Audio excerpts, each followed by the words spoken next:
அது படத்திலே வரும், சிஎம் கூட்டு பேசுவார், இந்த மாதிரி பகவதி வர்ற பை எலெக்ஷன் உங்களை நிப்பாட்டலான்னு ஆமா. இருக்காரு என்பாரு. ஆமா இல்லைங்க வேண்டான்னு போயிடுவார். சொல்லுவார். ஆமா. ஆனா ஒரிஜினல் ஸ்கிரிப்ட்ல அக்செப்ட் பண்ணிடுவாரு. ஓ. அக்செப்ட் பண்ணி நின்று ஜெயிச்சிருவாரு. ஜெயிச்சு அப்புறம் நிறைய அதுக்கப்புறம் படம் கொஞ்சம் அரசியல் களத்துக்கு மாறி அதுல வந்து கொஸ்டின் எடுத்து கடைசியாக இவர் வந்து சிஎம்ஆ பதவியேற்க சூழல் வரும். ஆனா இவர் பதவியேற்க மாட்டார் அந்த ஸ்கிரிப்ட்ல.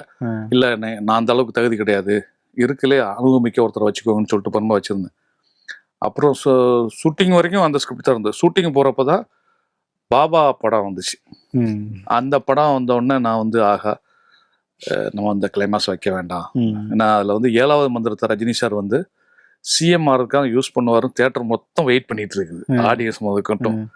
உள்ளேயும் கேரக்டர் அதை பேசுது. கவுண்டமணி சார் எல்லாம் பேசுவார், எப்பா நீ பசம் ஆயிருப்பா அப்படிங்கிற மாதிரிலாம் பேசுவார்.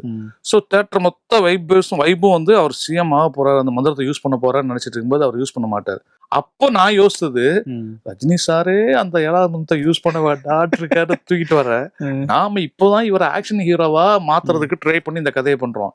இதுல ஒரு சிஎம் ஆராச்சும் ஓவர் டோஸ் ஆயிரும்னு பயந்துட்டேன். வேண்டாம் சார்னு சொல்லி விஜய் சார் போய் கன்வின்ஸ் பண்ணேன். சார் இந்த பாயிண்ட் இருக்கு. விஜய் சாருக்கு முதல்ல உடன்பாடே கிடையாது, ஏன்னா சொன்ன ஸ்கிரிப்ட் அதானே அப்படிலாம் சொன்னாரு. அதுக்கப்புறம் நான் கன்வின்ஸ் பண்ணேன், இல்ல சார் சம்டைம்ஸ் அது மிஸ்ஃபயர் ஆயிடுச்சுன்னா இப்போதைக்கு ஆக்ஷன் ஹீரோ மாறிக்கலாம், போக ஹெவியா பண்ணிக்கலாம், பின்னாடி சர்க்கார்ல கிட்டத்தட்ட அந்த கிளைவாஸ் அதே மாதிரி வரும்.